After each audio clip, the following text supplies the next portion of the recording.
This is an insult to Buster Keaton. Like, it's just ridiculous. It's offensive, and it's like they have like you said, even the casual scenes. Like, I remember this one shot they were doing. It's one of the nicest shots in the movie, actually, and it seemed like Doug Liman knew. But they're just in the middle of a sandbar, him and the love interest, who I don't even care to talk about, quite honestly. There's nothing there. I don't care. And basically they have this like kind of dolly shot, or it's like it seems like it's almost on a track and it's circling around them, and they're in the middle of the ocean, and it is nice and pretty and everything. But the shot actually lasts for like 5 seconds longer than it should, even to the point where you can kind of see the camera kind of like swaying improperly before they cut away. And I'm just like, it was like Doug Liman was like, this is a nice shot, let's just keep it in. There's just no sense of control or pacing or cutting or editing. And it's like, it just feels so bloated. Actually, and it is 2 hours long, which the original is as well, so I was kind of expecting that, but they don't do anything with that extra time whatsoever. It all feels so casual, lacking tension. They actually just remove things. Exactly. There's just less things. There's just less things with the same amount of time, so it just feels like it meanders, and you're just bored. And I remember actively watching it with you guys, and there were so many moments during the fight scenes, and especially during the boat scene, which is, I think, one of the most embarrassing things put to film in a long time. It looks so bad. But we were actively like in pain, not just groaning and going like, oh, that looks bad. At a certain point we were like, oh, like it like hit us in the gut. It's there. And so what I don't understand, because I'm seeing reviews and I'm seeing a lot of people being very accepting of the fighting style and what's going on. And I don't know if it's just that people have become used to like this new digitalized way of that things look, this sheen, but it seems like it's getting more acceptable, and I'm getting very frightened of that, because if I look at this and some people are like, yeah, this looks okay, I'm concerned, because I'm sorry guys, this is Argyle levels of shitty filmmaking. It is. The digital stitching's terrible. The look of it's terrible. They don't have a proper understanding of what makes the original great, and there's a lack of personality, a lack of philosophy that is needed in the character.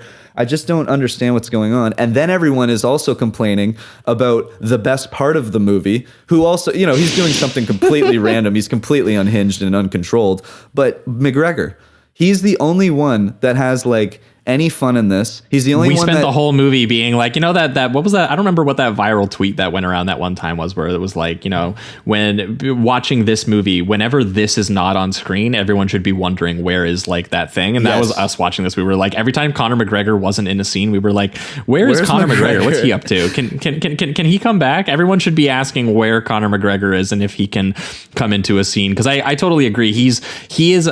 Again, everyone is saying that his performance is like absolutely awful, and on an objective level, I don't know that I disagree with anyone. That's not the point. I just think that he is he's enjoyably and weirdly charismatic and just completely uncontrolled, and in an otherwise very limp, like just nothing of a movie. He was an absolute blast. It was the only time I was like laughing. Like every time he stomped into a scene and he was like, I described in my review as like the tap out shirt version of like Sinbad in a Popeye cartoon.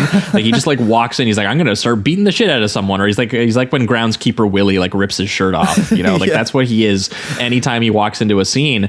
And he gets the bare ass cheeks moment, which was like the thing. I was like, Jake, dude, he's stealing your thunder. Swayze knew to give the ladies the bare ass cheeks. What are you doing? Like where's how was cheeks? Conor McGregor?